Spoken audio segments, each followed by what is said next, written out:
Alors vous dites que Marie est montée au ciel avec son corps. Or la Bible ne parle pas de ça. Parlez-nous de l'Assomption. Alors, la Bible ne parle pas de ça. Mais comme je viens de dire, qu'il n'y a pas que la Bible. Dans l'Église, il y a la tradition. Il y a des événements qui ont eu lieu, qui ne sont pas totalement écrits dans l'Évangile. Je vous donne par exemple 2 textes qui vous le montrent. C'est Luc chapitre 1. Quand il écrit l'Évangile, il dit « Mon cher Théophile, je me suis renseigné auprès des témoins oculaires qui ont vu Jésus avant de t'écrire cela. » Donc il fait une enquête historique. Mais est-ce que tout pouvait être écrit? Il y a beaucoup de gens qui ont dû dire beaucoup de choses à Luc sur la vie de Jésus. Au point que Jean dit que si on devait tout écrire, il n'y aurait pas eu de place. Donc il y a une tradition orale. La Bible sort d'une tradition orale.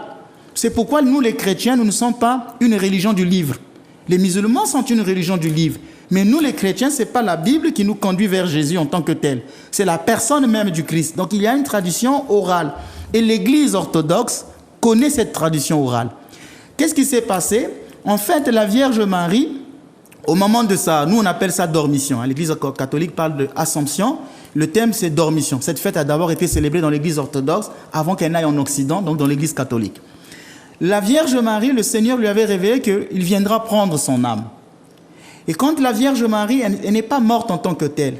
Elle s'est endormie, donc on dit dormition. Et 3 jours après, une lumière est venue du ciel et a pris son corps et l'a ramené. Mais vous direz, mais oui, je vous ai dit que c'est dans la tradition de l'Église que nous connaissons comment elle est montée au ciel.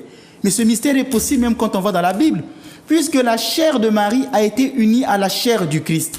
Comment voulez-vous que cette chair connaisse la corruptibilité?